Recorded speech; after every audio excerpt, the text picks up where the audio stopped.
I learned this from our class in Christology, that there are two ways in knowing God. The first is Christology from above. The second is Christology from below. But between the two, what our ancestors or our grandparents taught us more strongly was, what do you think? Between the two, Christology from above. That God is up there, magnificent in glory, sitting on a throne, serious Jesus, no smile because He is God, He is powerful. Do you agree? Aminin? Yeah. And that was why, years ago, this painting of Father Arman Tangi was questioned by a lot of Filipinos. Look at the screen. Many of us cannot accept that Jesus can laugh. That is Christology from below. But we were taught more strongly on Christology from above that Jesus must not smile because He is God.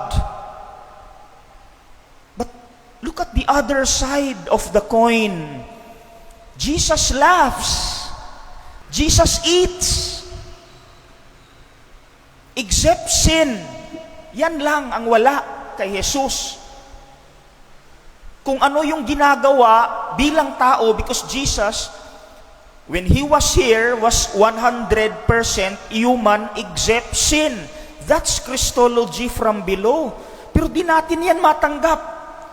Many questioned, bakit mo pinintayang Jesus who is laughing? Jesus must not laugh. And because of that, we are taught that in order to be heard, in order to be healed, we need to pray long prayers. We need to be perfect. We need to have that deep faith like Saint John of the Cross and Saint Teresa of Avila's faith. Ang hirap. But I am sorry to tell you, kung nasanay kayo sa Christology from above, I am sorry to tell you, whether you like it or not, the gospel today shows us Christology from below. Something very human, something very simple. And where do we find that in the gospel? And I quote, they just wanted to touch the hem of Jesus' garment. What is a hem?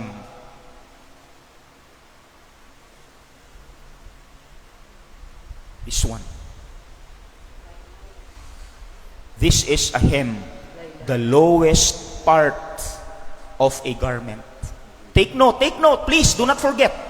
This is very symbolic. Why hem? Because this is a reminder. This is the lowest part of the garment. Oh, look at the screen.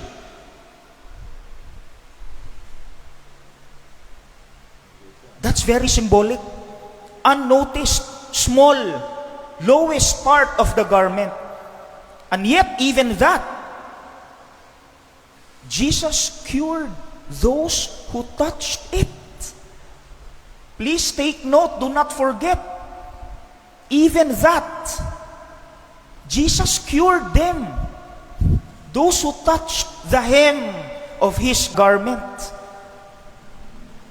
So it means while long prayers are important, when we are at the lowest moment of our lives, when we are in problems, when life feels heavy, when we feel weak, when we feel unworthy or barely holding on, even a small act of trust is enough.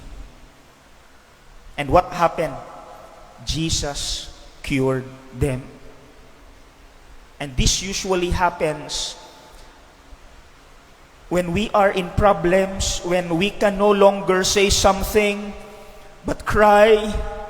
Have you experienced that? The problem was too heavy and all you did was cry. Wala nang lumalabas sa bibig mo. Umiiyak ka na lang while you pray. That is enough. Because you are already reaching out to the Lord. When life feels heavy and all you can do is gaze in silence, have you experienced that? Yung mabigat na yung problema, tapos umupo ka, and right in front of you is this cross, and all you can say is, Lord, I'm tired. Can I just gaze upon you in silence? That's enough. No need for long prayers. My professor last semester at the Loyola School of Theology, a Jesuit priest from America, Father Thomas Sherman, taught us last semester in our class in spirituality that when life feels heavy and all you can say is one word, and that's Jesus, Jesus. Or 3 words, Lord, help me. That's enough. Because what matters is you reach out. That is what matters. No need for long prayers. When life feels heavy, a word or 2 or even tears are enough. As long as you reach out to God.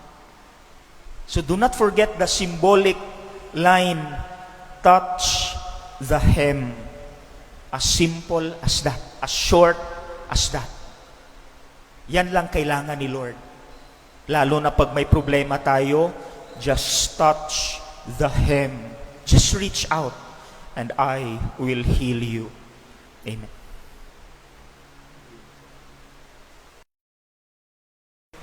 Again, there's no problem with long prayers, okay?